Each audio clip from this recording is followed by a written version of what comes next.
നമുക്കറിയാം, നമ്മുടെ ഭാരത മഹാരാജ്യം the most greatest secularist democratic republic socialist country of the world എന്നറിയപ്പെടുന്ന ഭാരതാംബയുടെ മണ്ണിൽ പോലും ജാതിയുടെ പേരിൽ, മതത്തിന്റെ പേരിൽ, വർഗത്തിന്റെ പേരിൽ, ലിംഗത്തിന്റെ പേരിൽ പരസ്പരം വേർതിരിച്ചു നിർത്തുന്ന വല്ലാത്ത ഊശ്വരമായ പ്രതിസന്ധിയുടെ നടുവിലാണ് നമ്മൾ നിലകൊള്ളുന്നത്. ഈ പ്രതിസന്ധിയുടെ കാലത്തും ജാതി, മത, വർഗ, കക്ഷിപക്ഷ, ദേശ, ഭാഷാ മതിൽക്കെട്ടുകൾക്ക് അതീതമായി മനുഷ്യൻ എന്ന് പറയുന്ന വിശാല വീക്ഷണത്തിലേക്ക്, ഇന്ത്യക്കാരൻ എന്ന് പറയുന്ന വിശാല വീക്ഷണത്തിലേക്ക് കൈ ചേർത്ത് പിടിക്കുകയാണ് SKSSF മനുഷ്യജാലികയിലൂടെ. നമുക്കറിയാം, നമ്മുടെ ഇന്ത്യ എന്ന് പറയുന്നത് വൈവിധ്യങ്ങളുടെ ഭൂമികയാണ്. ഒട്ടേറെ വൈവിധ്യങ്ങളാണ് ഇന്ത്യയുടെ മുഖമുദ്ര എന്നുള്ളത്. മൾട്ടി കൾച്ചറലിസം, വൈവിധ്യങ്ങളാണ് ഇന്ത്യയുടെ ഏറ്റവും വലിയ പ്രത്യേകത. നമ്മൾ കേരളത്തിൽ അധിവസിക്കുന്ന ആളുകളാണ്. കേരളത്തിലെ ജൈവശാസ്ത്രപരമായി കേരളത്തിൽ ഒരു മിതശീതോഷ്ണ കാലാവസ്ഥയാണ്. ഇവിടെ കൃഷിക്കനുയോജ്യമായ മണ്ണാണ്. മഴയും വേനലും ഒക്കെ മാറി മാറി വരുന്ന ഒരു കണ്ടീഷനാണ്, ഒരു ക്ലൈമറ്റാണ് കേരളത്തിലുള്ളതെങ്കിൽ തമിഴ്നാട്ടിൽ അങ്ങനെയല്ല. നിരന്തരം മഴ പെയ്തുകൊണ്ടിരിക്കുന്ന ചിറാപുഞ്ചിയിൽ അങ്ങനെയല്ല. മഴ പോലും പ്രതീക്ഷിക്കേണ്ടതില്ലാത്ത രാജസ്ഥാനിലെ മരുഭൂമികളിൽ, ജയ്പൂരിൽ അങ്ങനെയല്ല.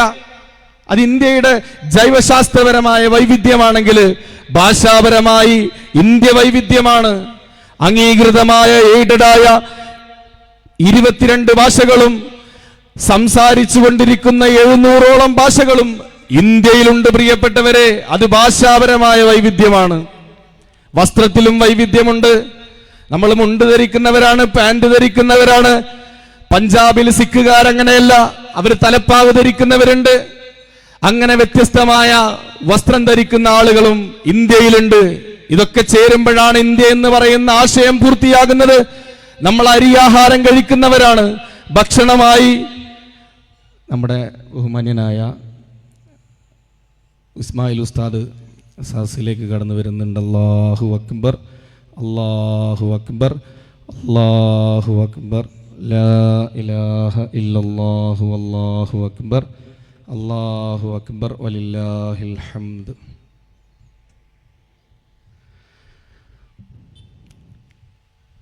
പ്രിയപ്പെട്ടവരെ, ഭക്ഷണത്തിലും വൈവിധ്യമുണ്ട്.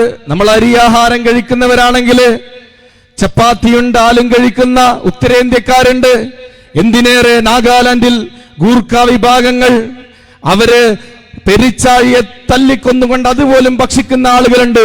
ഈ വൈവിധ്യങ്ങളെല്ലാം ചേർത്ത് പിടിക്കുമ്പോഴാണ് ഇന്ത്യ എന്ന് പറയുന്ന ആശയം പൂർത്തിയാകുന്നത്. പ്രിയപ്പെട്ടവരെ, ഭാഷാപരമായി, വസ്ത്രത്തിലും, ജൈവികമായും ജൈവശാസ്ത്രപരമായും ഒക്കെ ഇന്ത്യക്ക് ധാരാളം വൈവിധ്യങ്ങളുണ്ട്.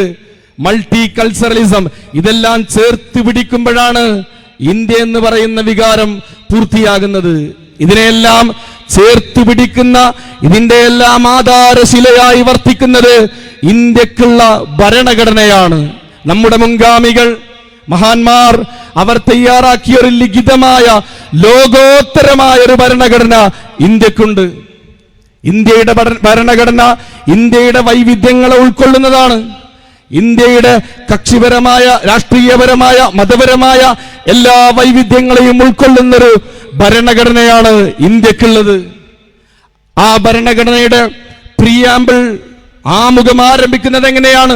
We the people of India, നമ്മൾ ഇന്ത്യയിലെ ജനങ്ങൾ എന്ന് പറഞ്ഞിട്ടാണ് ഇന്ത്യയുടെ ഭരണഘടനയുടെ പ്രിയാമ്പിൾ തുടങ്ങുന്നത് പോലും. നമ്മൾ ഹൈന്ദവരെന്ന് പറഞ്ഞിട്ടല്ല, നമ്മൾ ക്രൈസ്തവരെന്ന് പറഞ്ഞിട്ടല്ല, നമ്മൾ മുസൽമാൻ എന്ന് പറഞ്ഞിട്ടില്ല. We the people of India, നമ്മൾ ഇന്ത്യയിലെ ജനങ്ങൾ എന്ന് പറഞ്ഞിട്ടാണ് ഇന്ത്യയുടെ ഭരണഘടന ആരംഭിക്കുന്നത് പോലും. ഒരു ഇന്ത്യൻ മുസൽമാന് ഇന്ത്യയുടെ ഭരണഘടന വകവെച്ച് നൽകുന്ന അവകാശങ്ങളുണ്ട്. അവന്റെ ആത്മകരമായ മക്കയും മദീനയും ഉൾക്കൊള്ളുന്ന സൗദി അറേബ്യയിലില്ലാത്ത സ്വാതന്ത്ര്യമാണ് ഇന്ത്യയുടെ ഭരണഘടന ഇന്ത്യൻ പൗരൻ എന്ന നിലയിൽ ഇന്ത്യക്കാരന് വകവെച്ച് നൽകുന്നത്.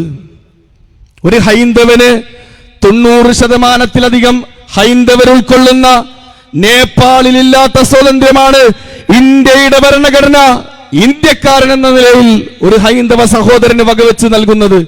ഒരു ക്രിസ്ത്യാനിക്ക് റോമിലും വത്തിക്കാനിലും ഇല്ലാത്ത സ്വാതന്ത്ര്യമാണ് ഇന്ത്യക്കാരൻ എന്ന നിലയിൽ, ഇന്ത്യൻ പൗരൻ എന്ന നിലയിൽ ഒരു ഇന്ത്യൻ ക്രിസ്ത്യാനിക്ക് വകവെച്ച് നൽകുന്നത്. പ്രിയപ്പെട്ടവരെ, അത്രമേൽ ഉദാത്തമായ ഒരു ഭരണഘടനയുടെ അണികളാണ് നമ്മൾ. ആ ഭരണഘടനയുടെ ആധാരശിലയായി വർത്തിക്കേണ്ടുന്ന ഘടകമാണ് മതേതരത്വം എന്നുള്ളത്. ആ മതേതര മൂല്യങ്ങൾക്ക് സമസ്ത കേരള ജമിയത്തുൽ ഉലമയും അതിന്റെ പണ്ഡിതന്മാരും എന്നും വിശാലമായ